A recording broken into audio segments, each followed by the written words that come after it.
Welcome to Zwide Media. If you're new to this channel, please subscribe. Don't forget to like, comment and share. Here's a new video for today.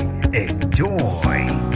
Bafuna axolise umculi kaMaskandi umthandeni Igcokama elisha Manqele abafowabo ka fihle zakhe Mnomi emva kwenkulumo ibhala ku Facebook abasola ngokuthi hlambalaza igama lalomculi ongasekho. Nginibingelele ngiphinde nginamukele kuphina kuphi elanibolo khona le video mangoqala usijonele likhasi wamwelekela igama lami ngusibonga konke wakandwando Mothanda ungangibiza intatheli ka YouTube. Ngiyacela usilandele ku Instagram @zwide_meet.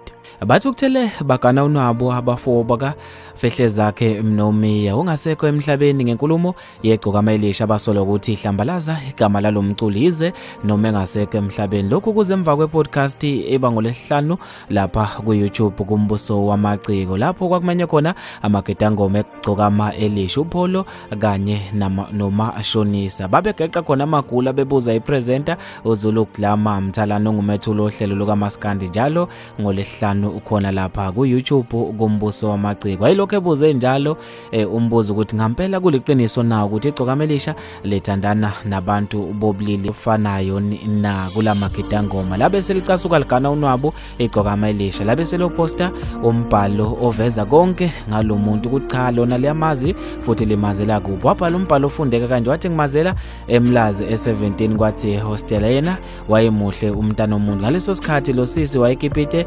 nensizwa yasemakhabeni ufihle zakhe Mnomi abaningi bayayazi yayingumngani wami omkhulu ngisafufusa kodwa ngeshwa uNkulunkulu wavele wasephoca yona seyasishiya emhlabeni. Ebhala kanje eqhuba ebhala uthe akakhumbuli nangelilodwa ilanga lapho ayebapopola khona uma bezitika ikameleni uyamangala kodwa uma unkosazane Mthalane sehlangene nezitha zakhe ukululaza igama lakhe. Inkulumo yeGcokama elisha ibisithi ukuthelisa abafowabo ka Mnomzane Mnomi bekhala ukuthi iGcokama elisha liyamhlambalaza umfowabo yize engasekho njengoba ethi wayekipite noZulu Glama. Bathi bona ngokwazi kwabo wamisa iduku kwathi la sekufanele khona ayolobola kwabe sekusuka izinxushunxushu kwaba khona izinto ezingahambi kahle kodwa nje ngokusemthethweni wayelimisile iduku futhi konke kwakwenziwa ngokusemthethweni ngokuthi ke wakipita cha bona bakwazi lokho bathi bafuna axolise ngombhalo wakhe njengoba